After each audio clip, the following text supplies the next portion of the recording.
Tughlaq Timur Khan نے Timur کو بلا کر اپنے قریب ہی بٹھا لیا۔ اب تحائف آنا شروع ہوئے۔ چاندی کی چوکیاں، جواہر، ریزوں کے جڑاؤ آئینے، سونے چاندی کے ظروف، زربفت، کمخاب کے تھان، حریری پردے۔ تغلق تیمور خان اور اس کے درباریوں کی آنکھیں حیرت سے پھیل گئیں۔ شاید وہ سوچ رہے تھے کہ اس قدر دولت تو وہ عمر بھر لوٹ مار کرنے کے بعد بھی اکٹھی نہیں کر سکتے تھے۔ تیمور نے ایک شاہی خزانے کے برابر مال و دولت ان کے سامنے ڈھیر کر دی تھی۔ تیمور کو یہ تمام تحائف اور دولت چھوٹی چھوٹی لڑائیوں میں حاصل ہوئی تھی یا پھر امیر قزغن کے خزانے سے ملی تھی۔ تمام چھکڑے خالی ہو گئے۔ تحائف اور دولت کا دربار میں پہاڑ سا بن گیا۔ تیمور نے مسکرا کر تغلق تیمور کو دیکھا اور اپنے دونوں ہاتھ الٹا کر اس طرح جھاڑے جیسے کہہ رہا ہو کہ میرے پاس جو کچھ تھا وہ سب کا سب آپ کی نظر کر دیا، میں تو اب خالی ہاتھ ہوں۔ تغلق تیمور نرا جنگجو ہی نہ تھا، تجربے نے اسے عقل بھی عطا کر دی تھی۔ وہ تیمور کے اشارے کو سمجھ گیا اور خود بھی مسکرانے لگا۔ خان اعظم تغلق تیمور خان کو جوان عمر تیمور کی 3 ادائیں بہت بھائیں: تیمور کی بے باکی، تیمور کی نقرۂ زرہ اور تیمور کا ہاتھ جھاڑنے کا انداز۔ تیمور کا حوصلہ بڑھا۔ اس نے بے باک لہجے میں کہا، خان اعظم، میں نے تمام سمرقند کی دولت آپ کے نذرانے کے لیے اکٹھا کر لی تھی۔ میں نے اس وقت جو کچھ آپ کو نظر کیا ہے وہ اس دولت کا ایک حصہ ہے جو میں آپ کو پیش کرنا چاہتا تھا، لیکن افسوس کہ 3 کتوں نے خود کو آپ کا امیر ظاہر کر کے اس دولت کے حصے بکھرے کر لیے اور میں آپ کو پورا نذرانہ پیش نہ کر سکا۔ خان تغلق تیمور کا خیال فوراً اپنے ہراول دستوں کے 3 سرداروں کی طرف گیا۔ اسے ان پر بہت غصہ تھا۔ اس نے سوچا جب تیمور نے اتنی دولت مجھے پیش کی ہے تو پتہ نہیں اس کے سرداروں نے کیا کچھ مال لوٹ لیا ہوگا، لیکن چالاک خان اعظم نے اس خدشے کا اظہار دربار میں نہ کیا۔ تغلق تیمور کو یہ بھی ناگوار گزرا کہ تیمور نے اس کے سرداروں کو کتوں سے تشبیہ دی ہے۔ تغلق تیمور پر روب آواز میں بولا، شہر سبز کے سردار تیمور، اگرچہ تمہاری بے باکی گستاخی کی حد تک پہنچتی ہے، لیکن ہم خوش ہیں کہ تم نے ہمارے امیروں کے خوف سے لاپرواہ ہو کر ان کی حرص و طمع کا ہمارے سامنے صحیح نقشہ کھینچا ہے۔ تاہم خیال رکھو کہ وہ امیر اسی دربار کے کتے ہیں، یہ ہمارا اور ان کا معاملہ ہے، اس کا تدارک ہم خود کریں گے۔ خان اعظم نے ایک لہجہ بھی ضائع نہ کیا۔ اس نے سوچا کہ اگر امیروں کو موقع اور وقت مل گیا تو وہ شہر سبز کا تیا پانچا کر دیں گے۔ دولت کے حصول کے سلسلے میں مغل اپنے بھائی سے بھی رعایت نہ کرتے تھے۔ خان اعظم نے ایک سردار سے کہا، تراشو خان، فوراً شہر سبز پہنچو اور ہمارے 3 سرداروں کو پیغام دو کہ انہوں نے جتنی دولت سردار تیمور سے حاصل کی ہے وہ سب برلاس قبیلے کے سردار حاجی برلاس کو واپس کر دیں، اور دیکھو اگر وہ انکار کریں تو ہمیں فوراً خبر کرو، ہم ان کے جبڑوں میں ہاتھ ڈال کر تمام دولت نکال لیں گے۔ تراشو خان اسی وقت گھوڑے پر بیٹھ کر شہر سبز روانہ ہو گیا۔ تیمور کو خان اعظم کے اس حکم نامے پر کچھ تعجب سا ہوا۔ خان اعظم نے اس کی دولت حاجی برلاس کو واپس کرنے کا حکم دیا تھا، حالانکہ حاجی برلاس خان اعظم کے خوف سے دریائے آمو عبور کر گیا تھا۔ دراصل جب حاجی برلاس کو علم ہوا کہ خجند کے سردار بایزید جلائر نے خان اعظم کی اطاعت قبول کر لی ہے تو حاجی برلاس نے بھی اپنا ایک آدمی خان اعظم کے پاس بھیجا اور اسے اپنی وفاداری کا یقین دلایا۔ خان اعظم نے حاجی برلاس کو اطاعت کے اظہار کے لیے اپنے پاس بلوایا۔ حاجی برلاس ڈر گیا اور اپنے قبیلے کے آدمیوں کے ساتھ ماورن نہر سے نکل بھاگا۔ اس کا علم خان اعظم کو نہ تھا۔ وہ یہ سمجھ رہا تھا کہ حاجی برلاس اس کے پاس آنے والا ہے۔ خان اعظم کا حاجی برلاس کو دولت واپس کرنے کا حکم بھی مصلحت سے خالی نہ تھا۔ خان اعظم جانتا تھا کہ تیمور اب خالی ہاتھ ہو گیا ہے، اگر دولت اس کو واپس کی گئی تو یہ کچھ نہ کچھ اپنے لیے بھی رکھے گا، اس لیے اس نے تیمور کی بجائے حاجی برلاس کو دولت واپس کرنے کا حکم دیا۔ حاجی برلاس سے خان اعظم بغیر کسی پریشانی کے تمام دولت طلب کر سکتا تھا۔ تیمور کو یہ نہ معلوم تھا کہ اس کے چچا نے بھی خان اعظم کی اطاعت کا ارادہ کر لیا تھا، اس لیے وہ خان اعظم کے حکم پر حیران سا ہوا۔ خان اعظم نے کہا، تیمور، ہمارے امیروں نے تم سے دولت چھین کر اچھا نہ کیا، اس کا ہمیں بھی افسوس ہوا، لیکن ہمارے افسوس کی مقدار صرف اس قدر ہے جیسے ہمارے جسم میں پھانس چبھ جائے یا آنکھ میں پلک ٹوٹ کر گر پڑے۔ تیمور کو دولت چھن جانے کا تو کوئی افسوس نہ تھا، لیکن تغلق تیمور کی یہ بات سن کر ضرور افسوس ہوا۔ تیمور نے خان اعظم کے امیروں پر بھرپور طنز کیا تھا تاکہ اس کے اور امیروں کے درمیان اختلاف پیدا ہو جائے، لیکن تغلق نے پھانس کے چبھنے اور پلک ٹوٹ کر گرنے کی مثال دے کر اس واقعے کی اہمیت کو بالکل ہی رد کر دیا۔ تیمور کو یہ خیال کر کے اور زیادہ افسوس ہوا کہ اس نے خامخواہ 3 مغل سرداروں کی مخالفت مول لی، لیکن تیمور کی اس حکمت عملی کا آگے چل کر تاتاریوں اور خود تیمور کو فائدہ پہنچا۔ خان اعظم تغلق تیمور نے قاصد سردار کو تاکید کی تھی کہ جس قدر جلد ممکن ہو سکے شہر سبز پہنچ کر ہراول دستوں کے سرداروں کو اس کا پیغام پہنچائے اور اپنے سامنے ان سے تمام دولت حاجی برلاس کو دلائے۔ قاصد سردار گھوڑا بگاتا رات دن ایک کرتا شہر سبز پہنچ گیا۔ مغل سردار بیک جک پہلے سے ہی وہاں موجود تھا۔ باقی دونوں سردار رکنت اور خان کریت بھی 2 دن پہلے وہاں پہنچ چکے تھے۔ قاصد نے گھوڑے سے اترتے ہی خان اعظم کا حکم سنایا۔ خانان اعظم تغلق تیمور خان نے ہراول دستوں کے سرداروں خان بیکجک، خان ارکنت اور خان کریت کو حکم دیا ہے کہ انہوں نے شہر سبز کے سردار تیمور سے جس قدر دولت اور تحائف حاصل کیے ہیں وہ سب ماورن نہر کے سردار حاجی برلاس کو واپس کر دیے جائیں۔ دولت کی واپسی کی نگرانی خان اعظم نے میرے سپرد کی ہے۔ خان اعظم کے اس حکم سے مغل سرداروں میں کھلبلی مچ گئی۔ وہ ایک دوسرے کا منہ دیکھنے لگے۔ مغل ہاتھ آئی ہوئی دولت کی واپسی کا تصور بھی نہ کر سکتے تھے۔ دولت ہی کے لیے تو وہ یہ ساری تگودو کرتے تھے اور اپنا خون بہاتے تھے، جانیں قربان کرتے تھے۔ بیکجک ان تینوں سے عقل مند تھا۔ وہ سمجھ گیا کہ خان اعظم نے جو حکم دے دیا ہے اس سے سرتابی کسی طرح ممکن نہیں۔ حکم عدولی کرنا جان سے ہاتھ دھونا ہے۔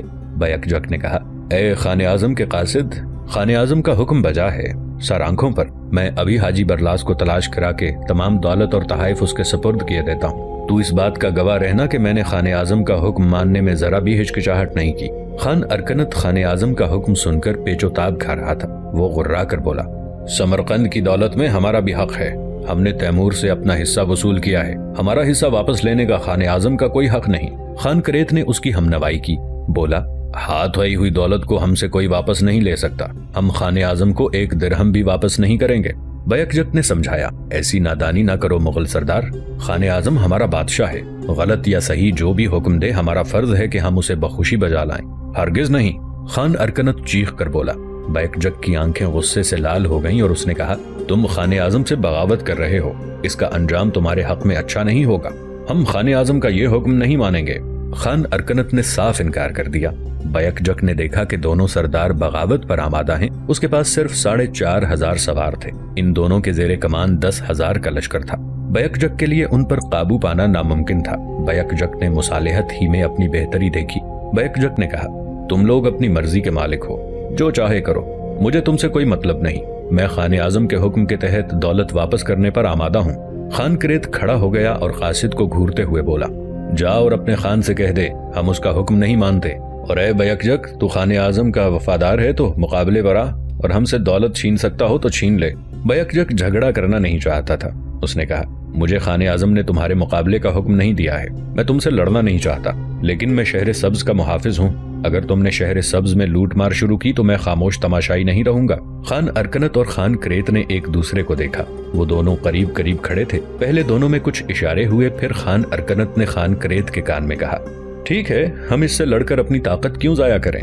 شہر سبز سے باہر نکل کر لوٹ مار کریں گے۔ خان کریت نے اس کی رائے سے اتفاق کیا۔ خان ارکنت نے بیکجک سے کہا، خان بیکجک، ہمارا تم سے کوئی جھگڑا نہیں، ہم تمہارے شہر کو ہاتھ نہیں لگائیں گے، لیکن شہر سے باہر نکل کر شہروں اور دیہاتوں کا وہ حشر کریں گے کہ تمہارا خان بھی یاد رکھے گا۔ یہ کہہ کر دونوں باغی سردار اپنے گھوڑوں پر سوار ہو گئے۔ انہوں نے اپنے لشکر کو فوراً تیار ہونے کا حکم دیا اور پھر تمام مال و اسباب گاڑیوں اور چھکڑوں پر لاد کر چل پڑے۔ بیکجک نے بھی اپنے سرداروں کو تیار کر لیا تھا۔ وہ اپنا لشکر لے کر ان کے پیچھے پیچھے چلا تاکہ اگر وہ شہر سبز میں کوئی گڑبڑ کریں تو اس کا تدارک کیا جا سکے۔ باغی سرداروں نے اپنے پیچھے بیکجک کو آتے دیکھا تو اپنی رفتار اور تیز کر دی۔ وہ بیکجک سے اس وقت الجھنا نہیں چاہتے تھے۔ بیکجک نے شہر سبز کی سرحدوں تک ان کا تعاقب کیا۔ جب وہ شہر سے باہر نکل گئے تو اس نے اپنے سواروں کو رکنے کا حکم دیا۔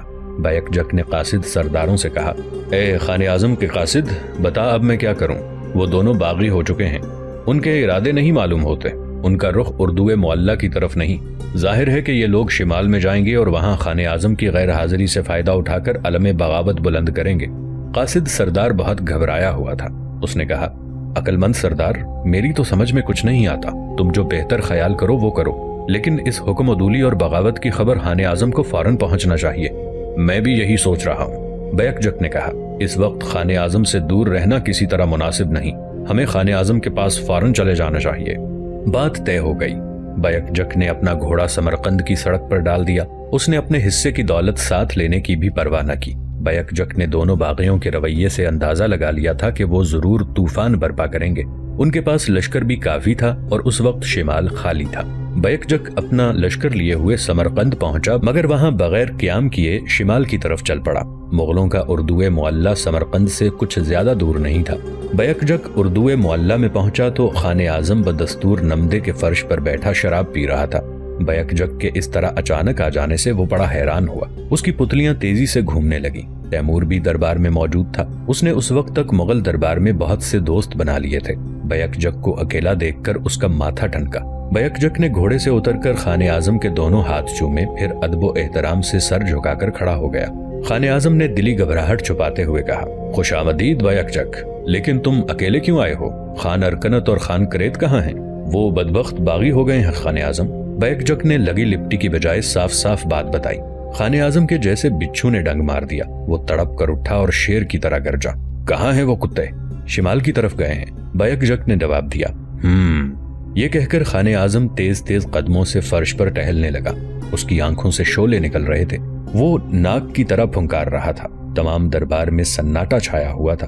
तैमूर दिल ही दिल में खूब हंस रहा था। उसका दिल चाहा कि खाने आजम से कहे कि जिसे आप फांस और आंख में गिरा हुआ पलक का बाल कहते थे, वो आपके लिए वबाले जान बन गए हैं। खाने आजम टहलते टहलते रुका। उसने दरबारियों पर नजर डाली, फिर सबको रुखसत कर दिया। बैक जग और तैमूर को उसने रोक लिया। तन्हाई हुई तो खाने आजम ने बैक जग से पूछा, बैक जग, क्या तुझे यकीन है कि वो दोनों बागी हो गए हैं? बैक जग ने जवाब दिया, खाने आजम, उन्होंने आपकी शान में जो गुस्ताख अल्फाज इस्तेमाल किए हैं वो मैं बयान नहीं कर सकता। वो तो शहर सब्ज भी लूटने पर आमादा थे। मैं बड़ी मुश्किल से उस शहर को बचा सका हूँ। इस बार खाने आजम की हूँ काफी तवील थी। तैमूर ने आहिस्ता से कहा, खाने आजम, अगर आप इजाजत दें तो मैं कुछ अर्ज करूं? खाने आजम को जैसे सहारा मिल गया। बोला, हाँ जवान सरदार, हम तेरा मशवरा जरूर सुनेंगे। तैमूर बोला, खाने आजम, मुझे बागी सरदारों और उनके असर और रसूख का पूरा अंदाजा है, इसलिए मेरा मशवरा है कि आप उनके खिलाफ बहुत सोच समझ कर कदम उठाएं। तातारी जवान। खाने आजम ने तजस्सुस आमेज नजरों से तैमूर को देखते हुए कहा, तू वाकई अक्लमंद है। कितनी अजीब बात है, जो मशवरा तूने इस वक्त मुझे दिया वही बात मैं खुद भी सोच रहा था। बागी सरदारों के पास इस वक्त कुछ ज्यादा फौज नहीं, अलबत्ता शिमाल में उनके हमदर्द मौजूद हैं। वहाँ वो ज्यादा लश्कर इकट्ठा कर सकते हैं। अब तेरा क्या मशवरा है? मुझे इस वक्त क्या कदम उठाना चाहिए? तैमूर ने कमाले जुर्रत और बेबाकी से कहा, खाने आजम, मेरा मशवरा है कि आप फौरन शिमाल में वापस चले जाइए। अगर आप यहाँ रहेंगे तो आपको खतरों का सामना रहेगा। आपके सामने तातारी होंगे जो अपने लश्कर के साथ कलाबंद होकर बैठे हैं। पुष्ट पर आपके अपने बागी सरदार होंगे। अगर आप शिमाल में चले गए तो वहाँ आपको सिर्फ एक खतरे का सामना होगा। तैमूर, मैं तेरे मशवरे की दाद देता हूँ। खाने आजम खुश होकर बोला, तूने मेरी परेशानियां आधी कर दी। मैं तुझे तोमान बाशी 10,000 सवारों का कमांडर का दर्जा देता हूँ। तू मेरी तरफ से समरकंद का हाकिम होगा। खाने आजम ने तैमूर को तोमान बाशी का ओहदा देकर समरकंद का हाकिम बना दिया और खुद खेमे डेरे उखाड़कर उसी तरफ शिमाल की तरफ कूच कर गया। खेमों का शहर उजड़ गया, वादी वीरान हो गई और तैमूर के हाकिम समरकंद होने की खबर मुल्के तातार के एक से दूसरे कोने तक पहुंच गई। हाजी बरलास को तैमूर का खत दरियाए आमू के जुनूब में मिला। वो अब तक वहीं मुकीम था। उसने मुत्तला किया कि बिलाद शिमाल का खाने आजम वापस जा चुका है। बुजुर्ग तातारियों और मेरी कोशिश है कि तातारी इलाके तबाही और बर्बादी से महफूज हों। खाने आजम ने मुझे समरकंद का हाकिम मुकर्रर किया है। उसकी मोहर मेरे पास है। आपको खुदा का शुक्र अदा करना चाहिए और मेरी तरफ ताउन का हाथ बढ़ाना चाहिए। खानगी झगड़े और कबायली रंजिशें खत्म करके मेरे साथ मिलकर तातारी हुकूमत को मजबूत कीजिए। ये एक किस्म का इतलाई फरमान था जो तैमूर ने हुकूमत समरकंद संभालने के बाद बदख्शां, सरपोल और खजंद के कबायली सरदारों के नाम भेजा।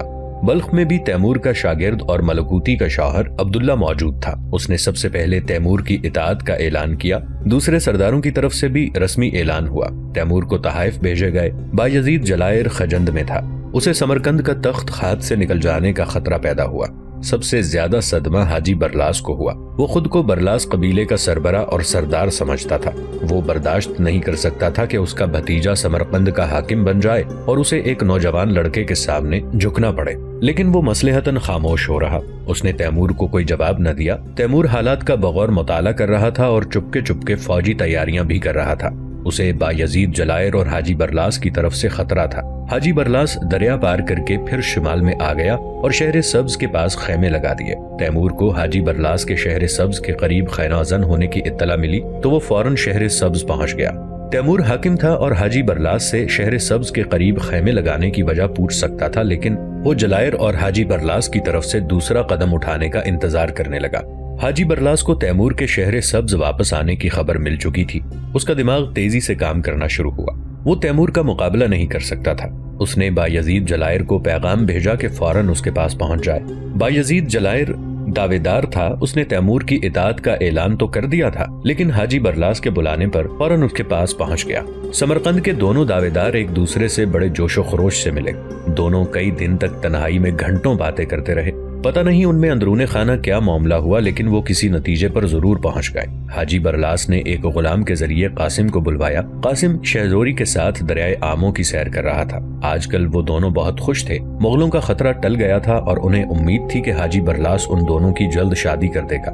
हाजी बरलास ने अमन अमान कायम होने तक उनकी शादी मुलतवी कर रखी थी। अब न सिर्फ अमन बहाल हो गया था, बल्कि हुकूमत समरकंद फिर तातारियों को वापस मिल गई थी। कासिम इसलिए भी खुश था कि समरकंद का हाकिम तैमूर को बना दिया गया था। उसकी नजर में इस मनसब के लिए तैमूर से ज्यादा कोई और मौजू तातारी न था। गुलाम कासिम को ढूंढता हुआ दरियाए आमों तक पहुंच गया। उसने देखा कि आशिक और माशूक दरियाए आमों के पानी में पैर डाले बैठे हैं। शहजोरी अपनी सुरीली आवाज में एक कोहिस्तानी गीत गा रही है। कासिम दुनिया से बेखबर शहजोरी के गीत में खोया हुआ है। शहजोरी गीत की तान उठाती तो कासिम बेचैन होकर उसकी जुल्फों से खेलने लगता, और शहजोरी जब जज्बात से मगलूब होती तो अपना सर कासिम के धड़कते दिल के करीब कर देती। गुलाम दूर खड़ा ये तमाशा देखता रहा। गुलाम की अभी शादी नहीं हुई थी, वो भी किसी कनीज की मोहब्बत में गिरफ्तार था। कासिम और शहजोरी को इस आलम में देखकर उसे अपनी महबूबा याद आ गई। वो भी इसे इसी तरह नाजो जख्मे दिखाया करती थी और मुस्कुराती थी। गीत खत्म हुआ तो गुलाम को अपना फर्ज याद आया। उसने कासिम की तरफ कदम बढ़ाए, लेकिन उस वक्त शहजोरी ने दूसरा गीत शुरू कर दिया। गुलाम के कदम जहां तक पहुंचे थे वहीं रुक गए। शहजोरी का ये गीत पहले से भी ज्यादा पुरसोज था। उस गीत का मरकजी ख्याल फुरकत और जुदाई था। एक तो दर्द भरा गीत, उस पर शहजोरी की ताने। उसकी आवाज दिल में उतरती चली जाती थी। जितनी देर शहजोरी गाती रही, कासिम मस्ती के आलम में उसके जुल्फो रुखसार से अटकेलियां करता रहा और गुलाम दूर खड़ा ठंडी आहें भरता रहा। जैसे ही गीत खत्म हुआ, गुलाम तेजी से कासिम की तरफ बढ़ा। उसे खतरा था कि अगर शहजोरी ने तीसरा गीत शुरू कर दिया तो उसे मजीद इंतजार करना पड़ेगा। पैरों की चाप से पहले कासिम होशियार हुआ। उसने घूम कर देखा, गुलाम उसके करीब पहुंच गया था। शहजोरी गीत खत्म करने के बाद कासिम के शाने के सहारे आंखें बंद किए बैठी थी। कासिम ने शाना हिलाया। शहजोरी ने आंखें खोल दी। मुस्कुराते हुए बोली कि कासिम, तुमने मुझे नाहक जगाया, मैं बड़ा सुहाना ख्वाब देख रही थी। कासिम ने हंसकर पीछे की तरफ इशारा किया। शहजोरी ने उधर नजर की तो शर्म से पानी पानी हो गई। जल्दी अपनी बिखरी जुल्फें संवारने लगी। कासिम ने हंसकर गुलाम से पूछा कि क्या बात है खान, मामू जान ने बुलाया है? जी हाँ, ये कहकर गुलाम ने नजरें नीची कर ली। शहजोरी अब तक खुद को न संभाल सकी थी। उसके बिखरे बाल दुरुस्त होने को नहीं आते थे। वहां बैठे बैठे उसके कपड़े बेतरतीब हो गए थे। कासिम ने पूछा, कुछ इल्म है मामू जान ने क्यों बुलाया है? अब्बा जान मुस्कुरा रहे थे या गुस्से में थे? शहजोरी ने एक और सवाल कर दिया। गुलाम ने सोचते हुए कहा, मेरा ख्याल है वो गुस्से में नहीं थे। फिर कोई बात नहीं। कासिम कपड़े झाड़ता हुआ उठकर खड़ा हो गया। शहजोरी ने कहा कि कासिम, मेरा दिल कह रहा है कि आज अब्बा जान कोई खुशखबरी सुनाएंगे। मेरा भी यही ख्याल है। कासिम ने शहजोरी का हाथ अपने हाथ में ले लिया और दोनों आहिस्ता आहिस्ता चलने लगे। गुलाम उनके अगब में चल रहा था। हाजी बरलास की शिमाली खैमागाह दरिया से कुछ ज्यादा दूर न थी। हाजी ने सिर्फ दरिया उबूर किया था। थोड़ी देर में ये लोग हाजी बरलास के पास पहुंच गए। हाजी ने मुस्कुराकर उनको देखा। कासिम और शहजोरी के दिल में अगर कोई वसवसा था तो वो भी दूर हो गया। हाजी के पास उस वक्त खजंद का सरदार बायजीद जलायर भी बैठा था। हाजी बरलास ने जलायर से कहा, ये मेरी बेटी शहजोरी है और ये कासिम है, मेरा होने वाला दामाद। माशाअल्लाह माशाअल्लाह। जलायर मुस्कुरा कर बोला, बड़ी खूबसूरत जोड़ी है, कब शादी होगी इनकी? बहुत जल्द। हाजी ने कहा, मेरी यही औलाद है, मैं इसकी शादी धूमधाम से करना चाहता हूँ। जरा सुकून हो जाए, इस काम से फारिग हो जाऊं। शहजोरी की रुखसती के बाद मैं गोशा नशीन हो जाऊंगा या फिर ज़ियारत काबा को जाऊंगा। बहुत नेक ख्याल है, अल्लाह मुबारक करे। जलायर ने टुकड़ा लगाया। हाजी बरलास ने कासिम को बैठने का इशारा किया। कासिम के साथ शहजोरी भी बैठ गई। हाजी बरलास बोला, कासिम, मैंने तुमसे वादा किया था कि मुल्क में सुकून होते ही मैं शहजोरी को रुखसत कर दूंगा। सो अब इसका वक्त आ गया है। जालिम मुगल वापस जा चुके हैं और अपना अजीज भतीजा तैमूर समरकंद का हाकिम बन गया है। तैमूर ने तमाम तातारी सरदारों को फरमान रवाना किया है कि उसकी इताअत कबूल करके मुल्क को मुस्तहकम करें। तमाम सरदारों ने तैमूर को समरकंद का हाकिम मान लिया है। बहुत गौर करने के बाद मैं इस नतीजे पर पहुंचा हूं कि इन हालात में भी तैमूर की बादशाहत को तस्लीम कर लूं। मैंने तुम्हें इसीलिए बुलवाया है। कासिम और शहजोरी बड़ी हैरत से हाजी बरलास की बातें सुन रहे थे। उन्हें अपने कानों पर यकीन नहीं आ रहा था। कासिम को यह तो मालूम था कि हाजी बरलास में कुव्वत फैसला की कमी है और वो जल्द जल्द अपनी राय बदल देता है, लेकिन उस वक्त तो यूं महसूस हो रहा था जैसे हाजी बरलास ने तैमूर की देरीना मुखासमत के लिए अपने उसूल दफन कर दिए हैं। कासिम ने कहा, قابل احترام مامو جان، مجھے بڑی خوشی ہے کہ آپ آخر کار تیمور کی صلاحیتوں کے قائل ہو گئے ہیں۔ آپ نے مجھے کس سلسلے میں طلب کیا ہے؟ تم میرے قریب ترین عزیز ہو قاسم۔ حاجی برلاس نے اپنی شفقت کا اظہار کیا۔ پھر اب تو وہ بھی موقع آ گیا ہے کہ تم میرے جسم کا ایک حصہ بننے والے ہو۔